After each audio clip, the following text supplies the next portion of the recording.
Hello मेरे YouTube के friends, हृदय से स्वागत करती हूँ आप सबका कि आप अपने कीमती समय में से समय निकालकर मुझे सुन रहे हैं। चलिए शुरू करते हैं। मैं डॉक्टर छाया सक्सेना आज अपने चैनल के माध्यम से आप सबको एक ऐसे सच का, हकीकत का आईना दिखाने जा रही हूँ जो सैकड़ों सालों से हमारे देश की एक बहुत बड़ी आबादी के जीवन की सच्चाई बन चुका है। हाँ तो दोस्तों, वह है बेटा बेटी में भेदभाव की भावना। आज का मेरा यह वीडियो समाज के उन लोगों के लिए ही स्पेशली डेडिकेटेड है जहां आज भी 21st सेंचुरी में भी यह डिफरेंस अपने चरम पर है। इनफैक्ट वहां लड़की का हर स्तर पर शोषण होता है, जबकि बेटियां सबके मुकद्दर में कहाँ होती हैं। जो घर खुदा को पसंद आ जाए बस वहाँ होती हैं। लेकिन नहीं, ये नासमझ लोग इन बातों को नहीं समझते।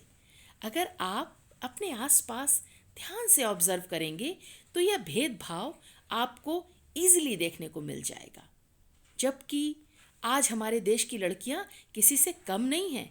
अभी ओलंपिक में ही देखिए, कितने ही मेडल्स लड़कियों की बदौलत ही हमारे देश की झोली में आए हैं। ख्वाबों के पंख के सहारे उड़ने को तैयार हूँ। मैं हूँ एक बेटी, आसमान की बुलंदियों को छूने को तैयार हूँ। बट ये बट फिर आ गया। एक्चुअली मैं उन लोगों की बात कर रही हूँ जहाँ स्थिति ठीक इसके विपरीत है, जहाँ आज भी उनकी सोच सदियों पुरानी है, जहाँ आज भी ऐसे लोग बेटी को उतनी वैल्यू नहीं देते जितनी बेटों को देते हैं। वो कहते हैं ना, बेटियां खुदा की दी हुई बरकत होती हैं। बहुतों के लिए बेटियां जहमत होती हैं। खुश नसीब हैं वो जिनके पास बेटियां हैं। माँ बाप के लिए बेटियां तो रहमत होती हैं। आप बताइए, क्या बेटा या बेटी दोनों ही आपकी संतानें नहीं हैं? क्या दोनों को ही समान प्यार, सम्मान, अधिकार और आगे बढ़ने का अवसर समान रूप से नहीं मिलना चाहिए? और मोस्ट इम्पॉर्टेंट, क्या अपने ही बेटा बेटी में फ़र्क करना चाहिए? मैं यहाँ आपके समक्ष चंद ऐसे उदाहरण पेश करती हूँ जो बड़े ही इजीली इस माइंडसेट वाले घरों में मिल जाएंगे। तो दोस्तों, इसमें पहला है, जब लड़की पैदा होती है ना, तो क्या उनको वो सच्ची खुशी मिलती है जो उन्हें लड़का पैदा होने पर मिलती? दिल पर हाथ रखकर बताइए, सच बताइए। उत्तर आपको स्वयं मिल जाएगा। यहाँ तक कि जो लोग बधाइयाँ देने आते हैं उनका अंदाज़े बयां भी डिफरेंट होता है। जैसे अगर बेटी हुई है तो वे कहते हैं, चलो भाई कोई नहीं, लक्ष्मी आई है, पुत्री रत्न की प्राप्ति हुई है। पर क्या आपको वास्तव में लगता है कि इन शब्दों में वो खनक होती है जो बेटा होने पर होती? नहीं ना। अभी हाल ही में UNFPA ने एक रिपोर्ट सबमिट की जिसके अकॉर्डिंग 2020 में अराउंड 4.6 करोड़ लड़कियों को भारत में जन्म के पहले या जन्म के बाद मार दिया गया, सिर्फ इस वजह से क्योंकि वो लड़कों को ज़्यादा इम्पोर्टेंस देते हैं। और इस भेदभाव से पली बड़ी लड़की को कितनी पीड़ा होती है जानते हैं आप? साथ ही इस डिस्क्रिमिनेशन की चेन पीढ़ी दर पीढ़ी चलती जाती है। यहाँ तक कि खाना पीना, कपड़े पहनना, घूमना फिरना जैसी आम बातों में भी बहुत फ़र्क किया जाता है। एक्चुअली आज सोसाइटी को आवश्यकता है इस तरह की मानसिकता पर कुठाराघात किया जाए। मैं मानती हूँ कि चेंजेस आ रहे हैं, पर बहुत ही स्लोली, और अब एटलीस्ट 21st सेंचुरी में इसमें रफ्तार की आवश्यकता है। अच्छा दोस्तों, एक फील्ड है which is most important, that is education, शिक्षा। इस मामले में तो भेदभाव रियलिटी में बहुत है। गाँव में तो कितना बुरा हाल है। वहाँ तो जनरली लड़के को पढ़ाएंगे और लड़की की शिक्षा बीच में ही छुड़वा देंगे। वैसे ये जनरल बात है, एक्सेप्शन कहीं भी हो सकते हैं। अकॉर्डिंग टू सर्वे, हमारी सो कॉल्ड मॉडर्न इंडिया में गाँव में हर 100 में से मात्र एक लड़की ही क्लास 12th तक पहुँचती है और ऑलमोस्ट 40% लड़कियाँ 5वीं तक पहुँचने से पहले ही स्कूल छोड़ देती हैं। एक्चुअली इसके पीछे वही पुरानी मानसिकता, अरे ये पढ़कर क्या करेगी, रोटी ही तो बनानी है, बेटा पढ़ेगा तो घर खर्च में हाथ बटाएगा, वगैरह वगैरह।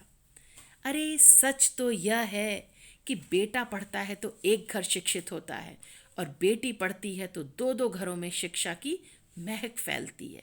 धीरे धीरे पूरी सोसाइटी शिक्षित होने लगती है। तभी तो गवर्नमेंट भी बेटी पढ़ाओ बेटी बचाओ जैसे मिशन पर चल पड़ी है।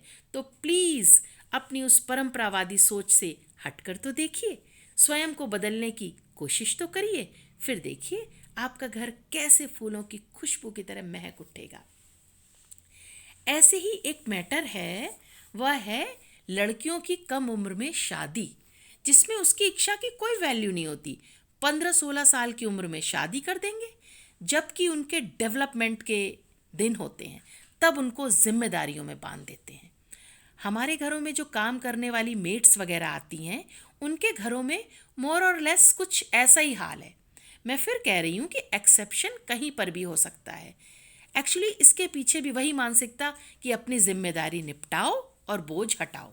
अरे आपकी बेटी कोई सामान नहीं है कि बोझ उतर गया। किसी ने क्या खूब कहा है, बेटी बोझ नहीं सम्मान है, बेटी गीता और कुरान है, घर की प्यारी सी मुस्कान है, बेटी माँ बाप की जान है। वो भी आपकी वैसे ही औलाद है जैसे आपका बेटा। उसे भी अपना जीवन अपने तरह से जीने का अधिकार है। उससे उसका अधिकार मत छीनिए। उसे भेड़ बकरी की तरह किसी भी खूंटे से मत बांधिए। तो दोस्तों, जैसा कि आप सब जानते हैं, कोई भी बदलाव बिना विरोध के नहीं आता। नई सोच को लाने के लिए पुरानी गलत मानसिकता के प्रति विद्रोह होना ही होगा।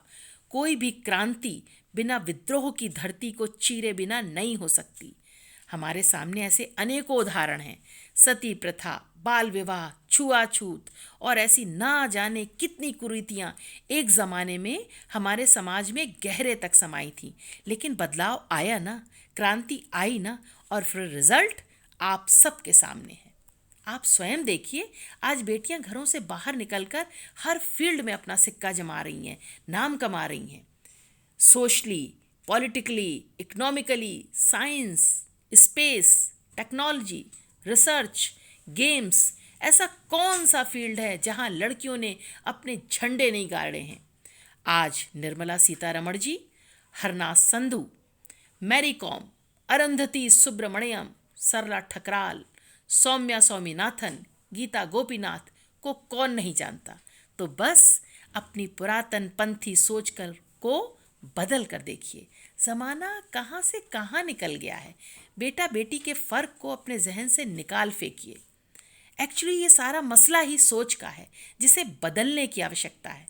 फिर देखिए कैसे आपका परिवार, फिर समाज और फिर पूरे देश की दशा और दिशा दोनों बदल जाएगी।